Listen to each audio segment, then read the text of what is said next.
So we talked about how interesting it was that they got the word Hyrax in there. Hmm. Axe does not describe Tobias as a Nothlit. He says Notlith. Not He lift? says Notlith. Listen to it in headphones, and it's the only time they use the word in the series. Tobias, you went over the 2-hour limit. Anonymous. That's what we call such a one. It would have been better if he described it as a Hilton. As a Hilton. Right, the well-known and documented progenitor of the Mhm. word. Yeah, so Tobias gets a calling card in the very last episode of the series. So what happens with the Animorphs? That's what I'm calling them. So we're back to that finale, the well I keep on returning to. So Tobias is wearing the disc around his neck. He sees someone at the mall. Someone's leaving stenciled hawk imagery throughout the city. So he follows them, and it turns out that they have the MacGuffin he needs to get the personalized message from Elfangor's disc, wherein they drop with no additional context for the TV series that Elfangor is Tobias's father. Again, if you need to do a scene like this, there's so many easier ways you could have done it with fewer actors. So I'm actually like 60% serious on this fan theory. I wonder if there was someone at Nickelodeon who really champions the concept or wanted to like keep the rights to an Animorphs TV show. I think this was actually meant to be a backdoor pilot. I'm not aware of any that have actually worked, by the way. Yeah, I can't think of any either. Like, The most recent one I can think of, the farm episode of The Office. They were trying to set up like a episode. Shreed Farms spin-off, which again was received horribly. Backdoor pilots don't work. Don't ever do them. But here's what I'm seeing. What are the biggest challenges to keeping an Animorphs TV show going that has any resemblance to the books? Wild animals. Oh, the budget. It's going to be the animals and the morphing. Right. The effect shots are all reused, so they clearly didn't have a budget to do that. The alien costumes they're just horrible. So we're basically going down the line of all of the trademark Animorphs things that, like, this is basically an unfilmable show with the budget and the technology of the time. But let's say you've got this intellectual property that you want to keep, so play to your strengths. What can you do? Well, the covert alien invasion, I mean, X-Files is still on the air. On the kid level, this is around the same time of Alan Strange and all that. So that whole kids saving the world covert alien invasion thing, that was in vogue at this time. So your clandestine cat and mouse type operations where you're trying to get information from and evade pursuit from generally human-looking adversaries with, some vague techno music in the background, and you're sneaking around a lot of places that look like garages and warehouses and vacant office buildings. They've got that, right? You can sustain that show. So it really feels like this storyline where Tobias is investigating the people leaving graffiti everywhere, and it turns out they're all ex-controllers. Plays like very lone gunmen from the X-Files. They appear to be like living in this vacant office space. They've got a computer expert who I think they say her name is Revlon. Revlon's a genius. You heard Revlon. It struck me as so weird because that's the name of a makeup company in the episode where they're taking down a cosmetics company. Anyway, it just seems like they were doing a backdoor pilot that could take place alongside the Animorphs books in the same universe, where you could just do like an investigation type show and not have to deal with all of the stuff that the budget couldn't sustain. And then it even ends with like a tee-up for the continuing series. One of them gets taken captive and is strongly implied that he's going to be made a controller again. So there you go. That's like your arc for season 1, and you could even have an occasional crossover where Chris Ralph shows up. They don't know he can morph, so he can like pop up when needed, and they don't know how come they never see him coming or leaving.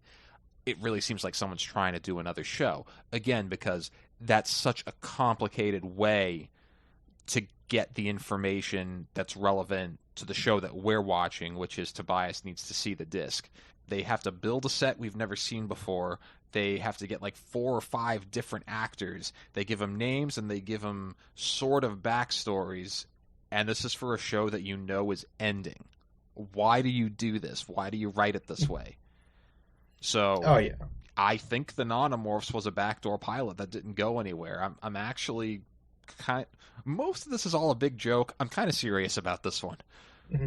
I'm kind of convinced by that too. Like, I don't think it's a coincidence that all those actors were, at the very least, pretty good. We chose the hawk because he's a bird of prey. We're gonna hunt these Yeerks. Like, really? Oh, I love that. He had I the love most that line. problems, I thought. Oh no, I was cool with it. Okay. It's like, it's like in the same way, the Visser 3 like character had a, this nice, Okay, badass quality about I'll it. I be want to generous. see a hero do that. Sorry, I don't want to forget the list of weaknesses for the show. There's a meta one, and I looked up the dates for this, and it lines up. Very shortly after they canceled the show is when X-Men first went into production, and of course Shawn Ashmore's in it. If season 2 had run the length of a normal show, I think they were going to lose Shawn Ashmore, and that would have ended the show right there. So again, cast instability. I'm going to go out on a limb and say Christopher Ralph didn't have any issues with his availability. So yeah, it really seems like they're setting up another show. And if Ron Oliver's right about the budgetary problem, where if they go to season 3, they would have been obligated to basically increase their production expenses and get nothing out of it, a spin-off would have solved that.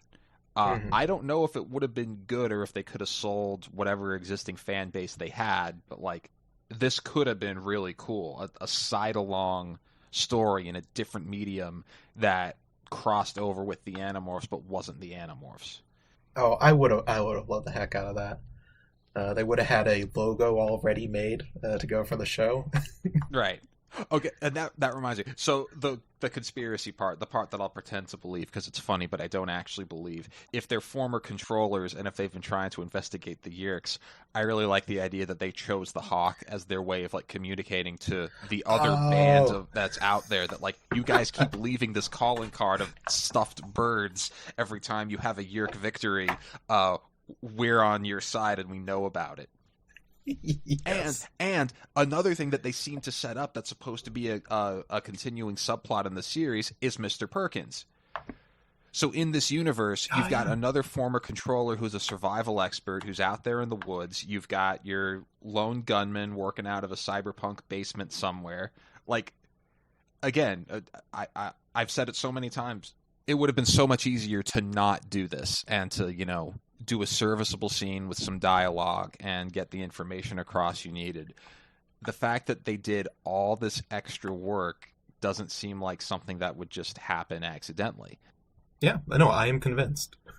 You know what they could have also done? They could have introduced Eric to that storyline as well, because he's on the periphery, and they make it clear after his introduction episode that he can just, appear and disappear as different objects in the background.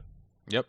And he does show up again in the utterly bizarre Axe Gets a Job episode. What the heck? He's just a gumball machine.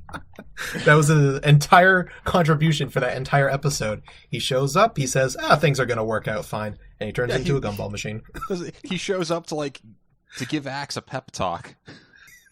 But anyway, yeah, you're right. They have the Chi, you've got Mr. Perkins, now you've got the Nanomorphs. They set up a great low-budget Animorphs companion. And if they had done that, they wouldn't have put it after Kablam on a Friday night. That would have been in their prime slot Thursday nights, right after Cousin Skeeter. Wow. Okay, so you've got to talk about the journey of the disc. Okay. Yeah, as much of a problem as most fans have with it, I love just following where that thing goes from episode to episode, because it kind of reminds me of like those crazy, time travel shows where it's like, where is that one object that we see throughout the show, but it's in multiple places at once, and it's like you can do the same type of puzzle with this show, and it does follow a throughput. Okay, so it starts out with Elthangor. Tobias drops it in the construction site. I have no son. Whoever's listening to this, yes, you. Yes, I'll link to it. If you have not seen the Animorphs satirical edits of the first 2 episodes, that is required viewing. It is great. We loved it. We loved it so much we named our Discord after it. We sure did. Okay, so the disc is at the construction site. Mm-hmm. They get it later. They put it into Jake's computer, right, where it's almost seen by Tom, right? Then Jake loses it at the Yerk pool, right? And then it's missing for a chunk, even though you think you see it in episode 4. It's not actually the disc, right? The first time you see it after that is when the Yerk scientist is experimenting on it. Visser 3 gets shocked, and then it's not seen for an even larger chunk of time, in which it's revealed, big shocking moment, Tom had the disc the entire time, and it was in the room right next to Jake.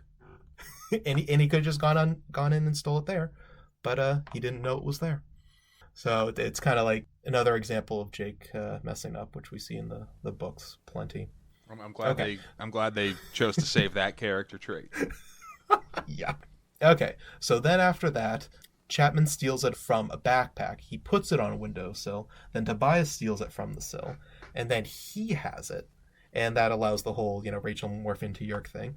But then a big missing hole in all of this is that we do not know what happens to the case.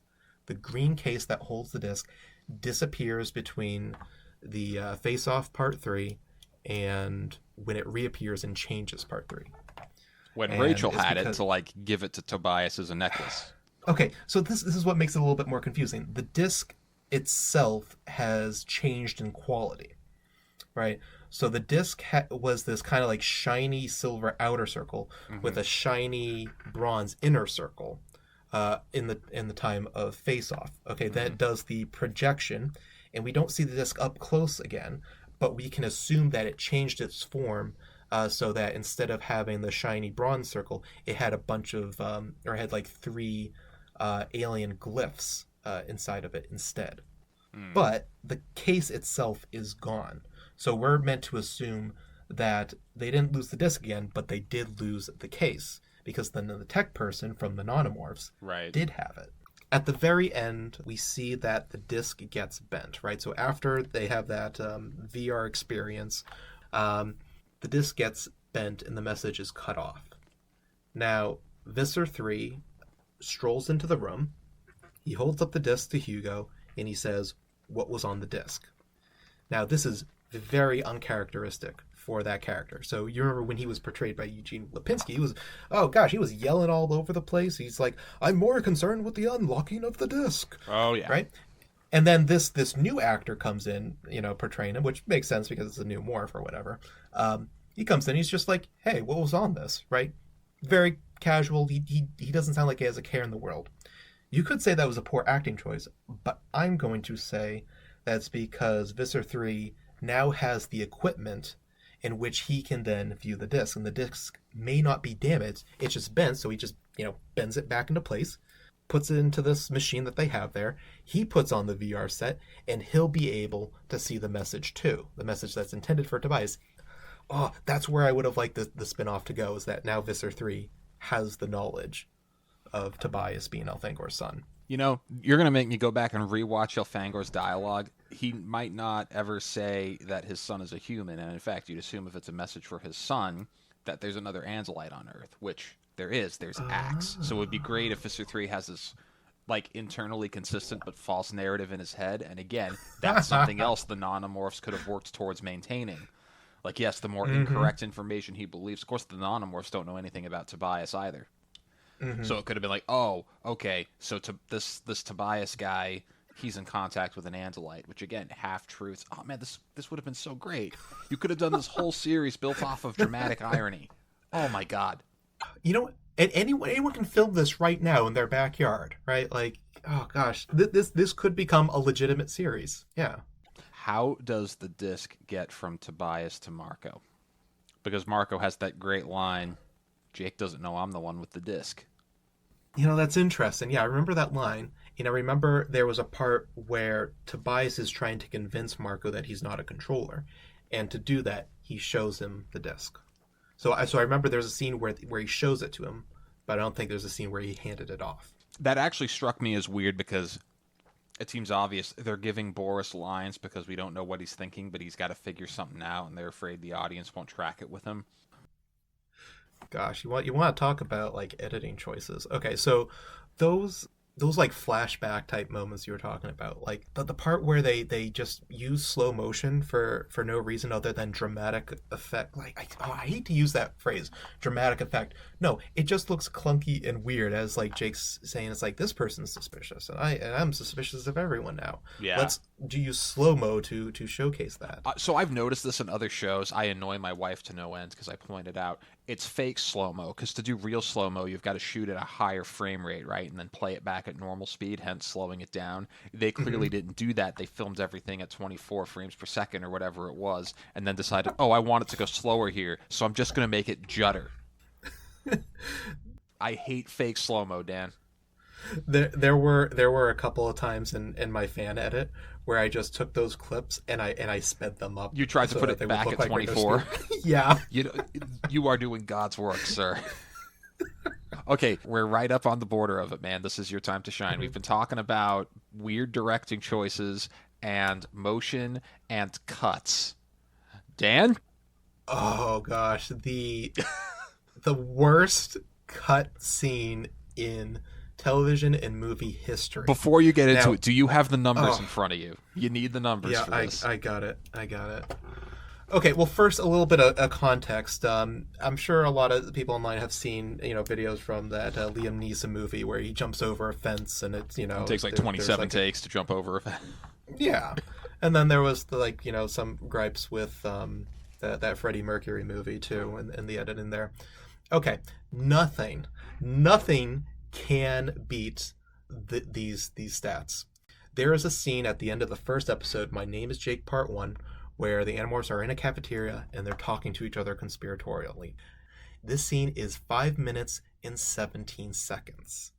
Okay?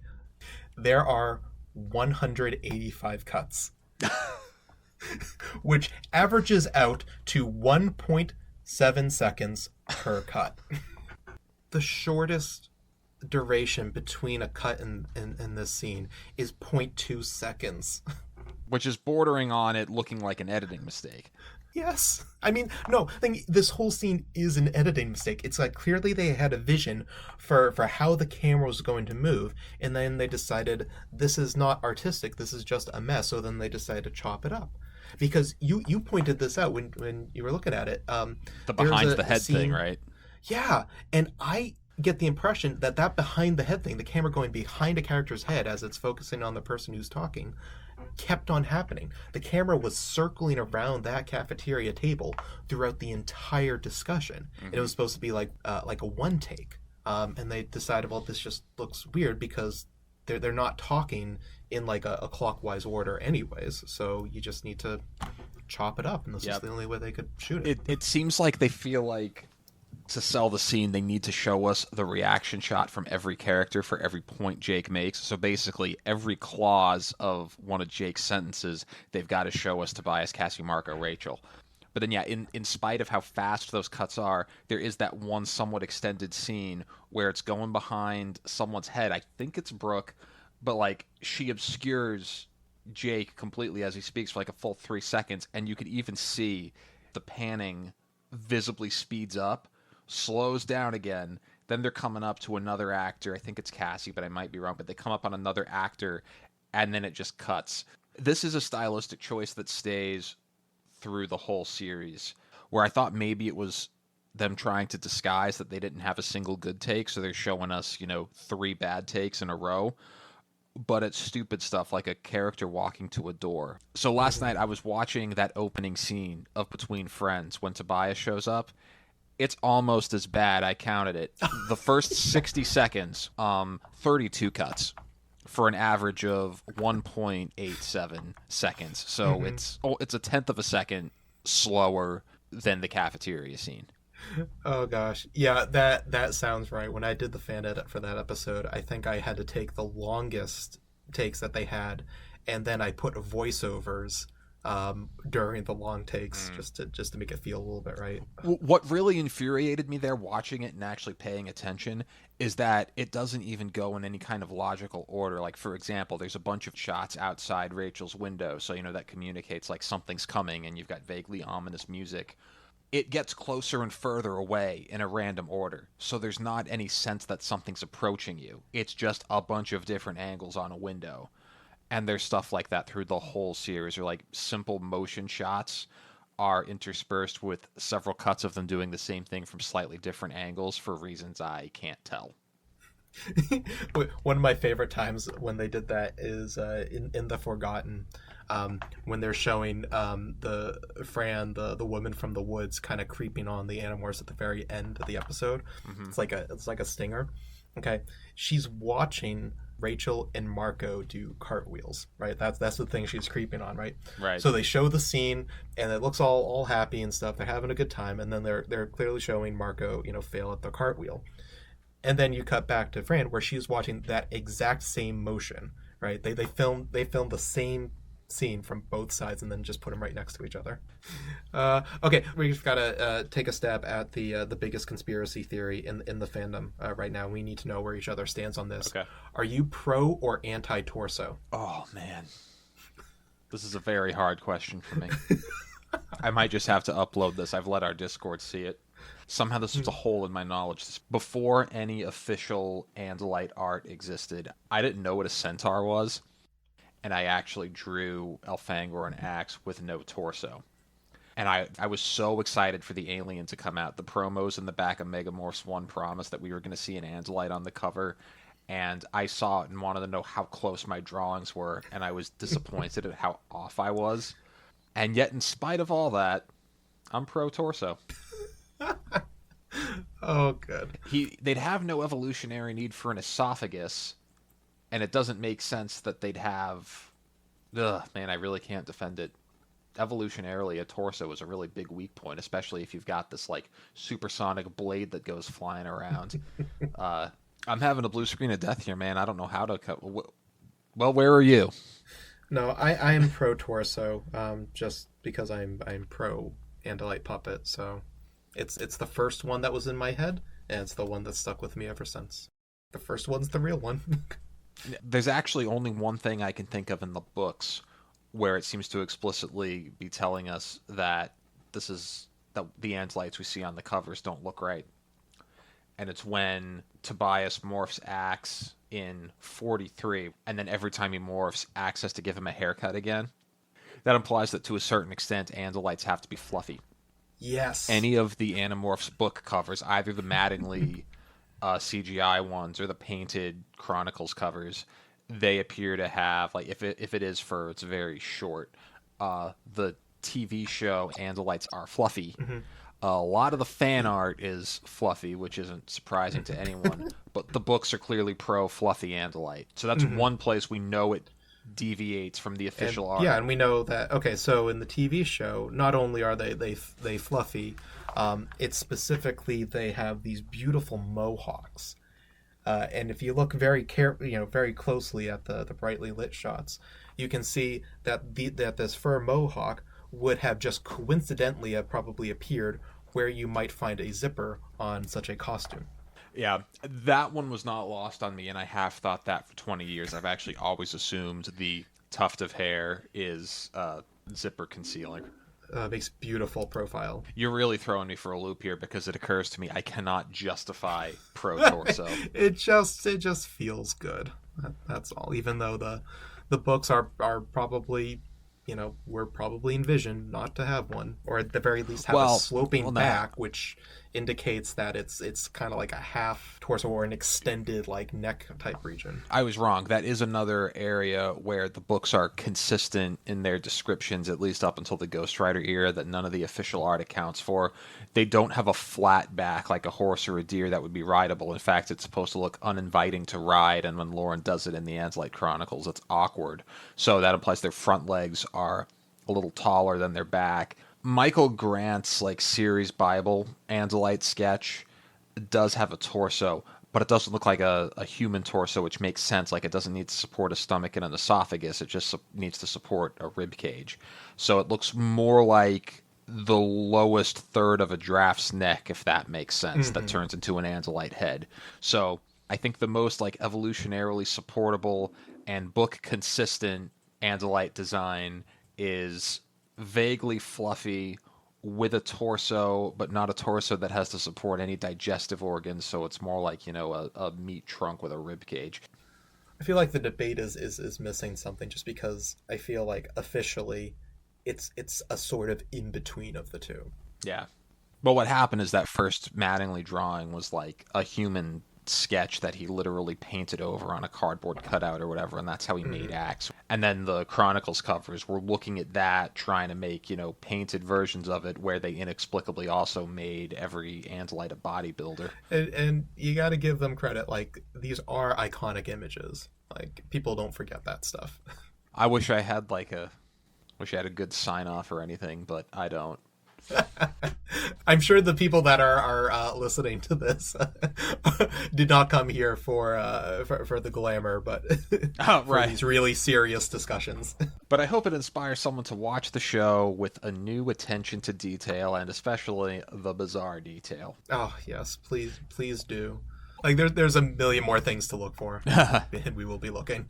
You're not even an appetizer. It makes sense. No way. What smells? Marco spent the afternoon in the back of a garbage truck. Oh, it's you. It's you. Good evening. Good evening. Worked on Independence Day. Yeah, but they had Will Smith. Welcome to Earth. Welcome to Earth. Yeah, he's not snarling. He's sneezing.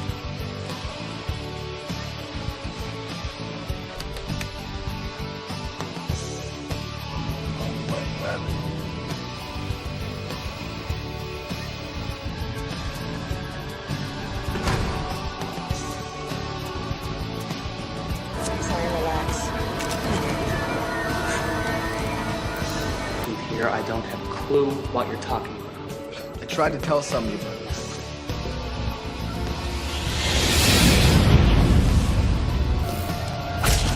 Cut the hard line. It's a trap. Get out.